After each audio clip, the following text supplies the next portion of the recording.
You're in the middle of a sentence, and then you're gone. Not asleep, not distracted by something else in the room, just somewhere else entirely. 3 seconds pass, maybe 30.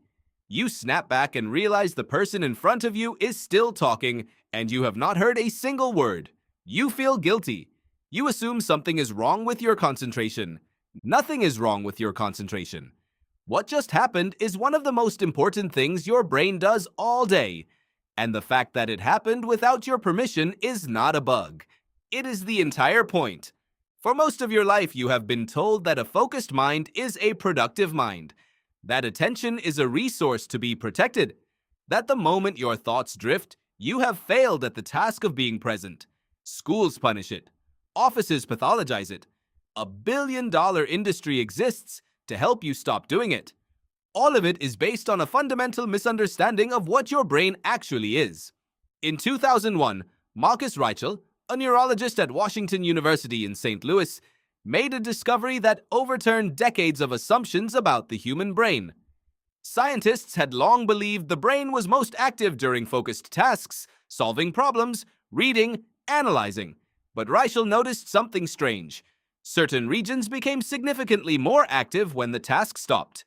Not less active. More. When participants were given nothing to focus on, a specific network of brain regions lit up with intense, coordinated activity. Raichle called it the default mode network. And what it does during the moments you think your brain is doing nothing turned out to be some of the most complex processing the brain is capable of. The default mode network is not your brain idling. It is your brain switching tasks. When your attention drifts from the external world, your brain turns inward. It begins pulling memories from different periods of your life and connecting them in ways they have never been connected before. It runs simulations of the future, imagining scenarios, rehearsing conversations, testing outcomes of situations that have not happened yet. It works on problems you have not consciously thought about in hours, approaching them from angles your focused mind was too narrow to find. It processes your relationships, your sense of self, your place in the world. In the moments you believe you are doing nothing, your brain is doing some of its most important work. Matthew Killingsworth and Daniel Gilbert, psychologists at Harvard University, tracked the mind-wandering habits of thousands of people in real time using a smartphone app that pinged them throughout the day and asked what they were thinking. What they found was striking. The human mind drifts from what it is doing roughly 47% of waking hours.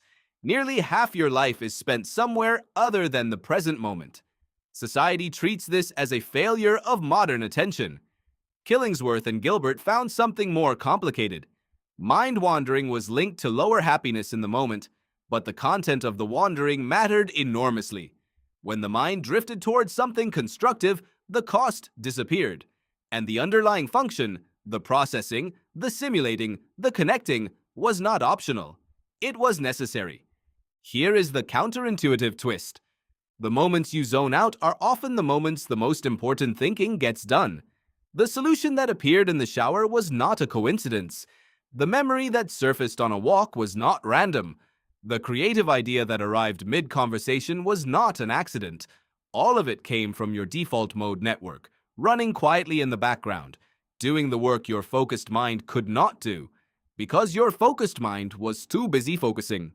Mary Helen Immordino-Yang, a neuroscientist at the University of Southern California, has spent years studying what the default mode network actually produces. Her research suggests this network sits at the center of how you develop a sense of self. When your mind wanders, you are not escaping your life. You are processing it. You are asking, often without realizing it, the questions that make you a person rather than a machine completing tasks. Who am I? What matters to me? How does what just happened fit into everything I know about myself and the world? These are not idle questions. They are the questions that shape every decision you will make, and you cannot think them while you are focused. They require the space that only inattention creates. This matters more now than it ever has. The modern world has become extraordinarily effective at filling every available gap in your attention. The phone in your pocket never runs out of content. The pause on the train, the wait in the queue, the quiet before sleep. Every one of these moments is now a slot that something is always competing to fill. And every time that gap gets filled, something gets lost.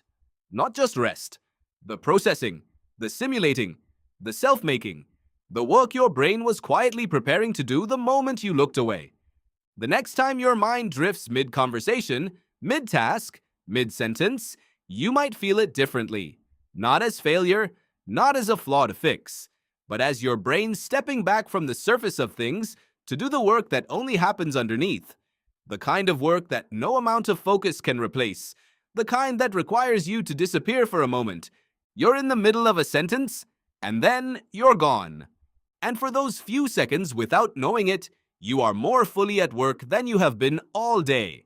If you want to see more content like this, don't forget to follow and leave a like.